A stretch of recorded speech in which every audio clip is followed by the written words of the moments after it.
Hello दोस्तों, तो यहाँ पे हमें एपिसोड की शुरुआत में एल ने जो आज तक भी इन्वेस्टिगेशन की होती है उसका रिकॉर्ड दिखाया जाता है, शुरू से लेके अब तक का। इस रिकॉर्ड की शुरुआत तभी से होती है जब एल कांटो रीजन से लाइव ब्रॉडकास्ट कर रहा होता है और कीरा को चैलेंज करता है कि अब मुझे मार के दिखाओ, और वो फाइनली पता लगा लेता है कि कीरा जापान में है। इसके बाद कीरा को पकड़ने के लिए कीरा टास्क फोर्स हेडक्वार्टर्स बनाई गई, जिसमें टोटल 141 लोग काम कर रहे थे और उनमें से ही या फिर उनका कोई करीबी कीरा हो सकता है, क्योंकि शुरुआत में हेडक्वार्टर से ही इंफॉर्मेशन लीक हुई थी।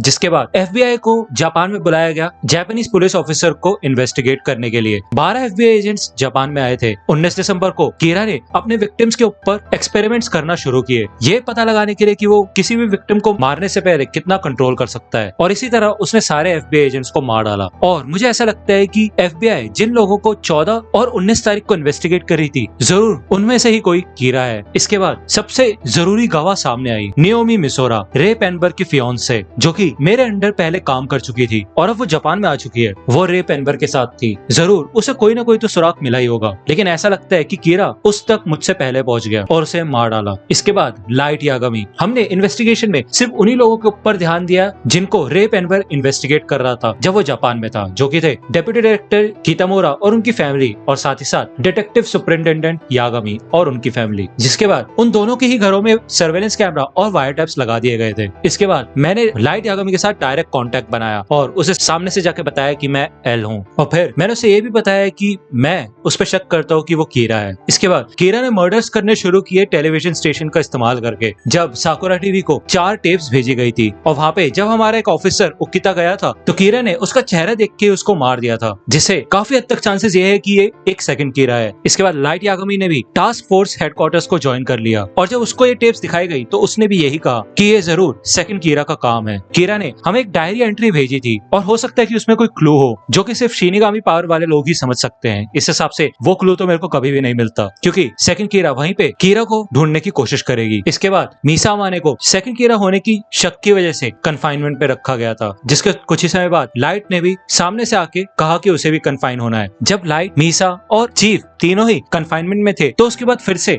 मर्डर्स होने शुरू हो गए थे, तो हमें ना चाहते हुए भी मीसा और लाइट को छोड़ना पड़ा, लेकिन एक ड्रामा करके। जिसके बाद लाइट यागामी को फिर से इन्वेस्टिगेशन में मदद करने के लिए रखा गया, और उसके कुछ ही समय बाद हमें योत्सुवा के बारे में पता चला और हमें दिखाई दिया कि कीरा जितने भी मर्डर्स कर रहा है उन सबसे योत्सुवा ग्रुप का ही फायदा हो रहा है। उसके बाद हमने योत्सुवा ग्रुप को इन्वेस्टिगेट करना शुरू कर दिया। आगे चल के हमें पता चला कि हिगुची ही कीरा है। फिर हमने एक हिडन कैमरा शो की मदद से हिगुची को फंसाया। आगे चल के हमें यह पता चला कि हिगुची के पास भी सेकंड कीरा की पावर है और वो भी किसी को भी देख के मार सकता है। अंत में हमने हिगुची को पकड़ लिया और उसने बताया कि उसके पास एक स्पेशल नोटबुक है जिससे वो किसी को भी मार सकता है, और उसी के साथ एक शिनिगामी अटैच्ड है। जिसके बाद मुझे समझ आ गया था कि जरूर 2 डेथ नोट्स होनी चाहिए। जब हमें ये डेथ नोट मिली तो हमने उसके सारे रूल्स को पढ़ा। इसके अलावा जो भी इंसान इस नोटबुक का इस्तेमाल करता है, अगर वो 13 दिन तक नाम नहीं लिख पाया तो वो यूजर मर जाएगा, जिससे कि ये साबित हो गया कि मीसा माने और लाइट यागामी बेगुनाह है, क्योंकि वो 50 दिन के लिए कन्फाइनमेंट में थे और वो अभी तक जिंदा है। बस ये 13 दिन का रूल बैठ रहा था। इसके बाद यहाँ पे कंप्यूटर स्क्रीन पे लिखा आता है, मैंने कीरा इंसिडेंट से लेकर जितनी भी इन्वेस्टिगेशन की है वो इन रिकॉर्ड्स में है। अगर आप ये मैसेज पढ़ रहे हो तो इसका मतलब ये है कि अब मैं जिंदा नहीं हूँ। अब मैं ये सारे के सारे रिकॉर्ड्स आपके हाथों में सौंपता हूँ अपनी अचीवमेंट के तौर पे। और तभी ये सब कुछ यहाँ से गायब हो जाता है और सामने यहाँ पे लाइट बैठा होता है। दोस्तों, अगर आप डेथ नोट से जुड़ी मर्चेंडाइज खरीदना चाहते हैं तो उसके लिंक आपको डिस्क्रिप्शन में मिल जाएगी, आप वहां से जाके चेकआउट कर सकते हैं।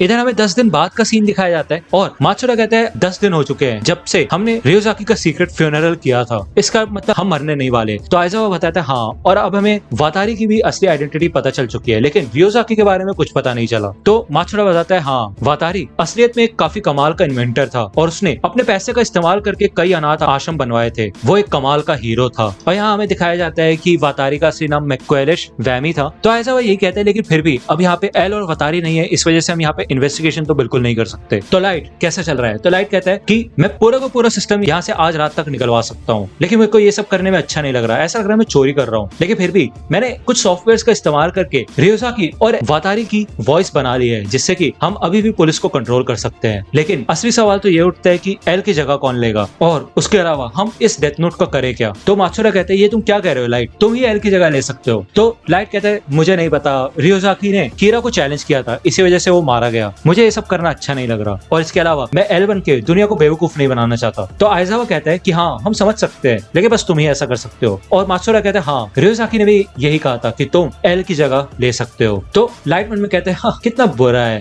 रियोजाकी के बिना तो कुछ मजा ही नहीं आ रहा, इतनी आसानी से सब कुछ हो रहा है। तो लाइट कहता है ठीक है मैं ये करूंगा, लेकिन मैं रियोजाकी की तरह बड़े बड़े खतरे नहीं उठाऊंगा, जैसे कि वो तो डायरेक्टली कीरा को चैलेंज ही कर देता था बस सुराग पाने के लिए, ठीक है ना। तो चीफ कहता है हाँ जितना सेफ रहेंगे उतना अच्छा है। हाँ रियोजाकी सामने से भिड़ने में उस्ताद था, लेकिन फिर भी। तो लाइट कहता है कि ठीक है मैं यही काम अपने घर के कंप्यूटर से भी कर सकता हूँ, उसके लिए मेरे को हेडक्वार्टर से आने की जरूरत नहीं पड़ेगी, साथ ही साथ मैं वादारी का काम भी संभाल सकता हूँ। लेकिन एक दिक्कत है, मैं मॉम और सायू के सामने ये सब नहीं कर सकता। डैड क्या मैं आसपास कोई 1 रूम अपार्टमेंट ले सकता हूँ? तो चीफ कहता है हाँ मतलब अब तुम बड़े हो गए हो और अकेले रह सकते हो, तो उसमें कोई दिक्कत नहीं है। तो मात्सुरा कहते हैं ये सही है, हम लाइट के घर को अपने हेडक्वार्टर्स की तरह इस्तेमाल कर लेंगे। तो आइजावा कहते हैं इस हिसाब से अब बस एक चीज बची है कि डेथ नोट के साथ किया क्या जाए। तो लाइट कहते हैं इसमें ज्यादा सोचने की जरूरत नहीं है, हम यहाँ पे 5 है और हम एक दूसरे पे भरोसा करते हैं कि हम में से कोई भी डेथ नोट का इस्तेमाल नहीं करेगा। तो ऐसा करते हैं हम में से कोई एक इस डेथ नोट को छुपा सकता है। तो आइजावा कहते हैं चीफ आपको ये करना चाहिए। तो मात्सुरा कहता है हाँ जरूर, हमें आप पे पूरा भरोसा है चीफ। तो चीफ कहता है अच्छा ऐसा है क्या, ठीक है जैसा तुम चाहो। कीरा अभी भी खुला घूम रहा है और हमें उसे पकड़ना है। तो यहाँ पे लाइट साइड में देखता है और उसे ऐसा लगता है कि अभी भी एल साइड में ही बैठा है और उससे बातें कर रहा है। वही दूसरी ओर यहाँ पे लाइट मीसा के साथ डेट पे आया होता है और मीसा यहाँ पे यही कहती है कि तुम तो बिल्कुल भी खुश नहीं लग रहे, कुछ तो बोलो। तो लाइट कहते हैं मीसा चलो साथ में रहते हैं। तो यहाँ पे ये सुन के मीसा काफी ज्यादा खुश हो जाती है और लाइट कहता है कि मैंने तो पहले ही एक रूम ले लिया है, तो चलो फिर। यह दूसरी ओर हमें हेडक्वार्टर्स की छत का सीन दिखाया जाता है और इधर रियुक भी होता है। रियुक कहता है कि अब क्योंकि एल मर चुका है तो क्या मतलब तुम्हारा हिसाब बराबर हो चुका है? तो लाइट कहता है हाँ। तो रियुक कहता है इस हिसाब से अब तो कुछ मजेदार देखने को नहीं मिलेगा। तो लाइट कहता है नहीं ये सच नहीं है रियुक, अब से तुम देखोगे कि एक नई दुनिया की शुरुआत कैसे होती है। तो यहाँ पे रियुक शॉक हो जाता है और लाइट अपने हाथों को तैयार करता है डेथ नोट में नाम लिखने के लिए। इधर सामने अपने आप एक पोडियम आ जाता है और उसके ऊपर डेथ नोट रखी होती है, जस्ट एनिमेशन इफेक्ट्स। और इधर लाइट क्रिमिनल्स के नाम लिखना शुरू कर देता है। वो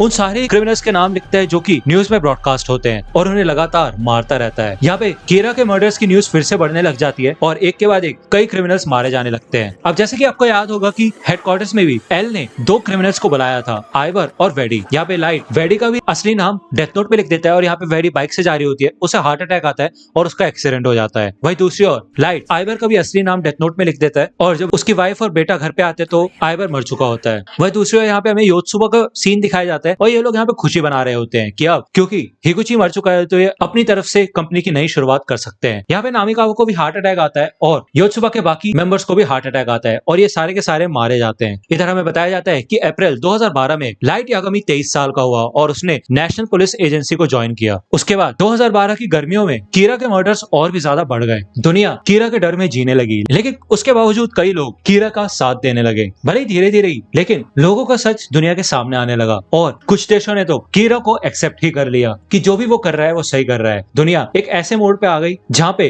कीरा ही नियम बनाता है और सबको उसकी माननी पड़ती है। इधर यहाँ पे हमें दूसरी ओर एल का पहले वाला रूम दिखाया जाता है जहाँ से वो पहले ऑपरेट करता था और इधर एक टाइमर चल रहा होता है। जैसे वो टाइमर खत्म होता है तो यहाँ से एक मैसेज वैमीज हाउस पे जाता है। इधर एक आदमी होता है और उसको फोन पे मैसेज आता है कि एल मर चुका है। यहाँ पे 2 और अनाथ बच्चे होते हैं और वो उन्हें बताता है कि एल मर चुका है। तो दोस्तों आज की वीडियो के लिए सिर्फ इतना ही। आई होप कि आपको ये वीडियो पसंद आई होगी। अगर आपको ये वीडियो पसंद आई हो तो प्लीज लाइक कीजिए, अपने दोस्तों के साथ शेयर कीजिए और मेरे चैनल को सब्सक्राइब करना मत भूलेगा। और अगर आप मुझे कांटेक्ट करना चाहते हैं तो आप मुझे इंस्टाग्राम पे कांटेक्ट कर सकते हैं। मेरे पेज की लिंक आपको डिस्क्रिप्शन में मिल जाएगी। मिलता हूँ आपसे अगले वीडियो में, तब तक के लिए गुड बाय।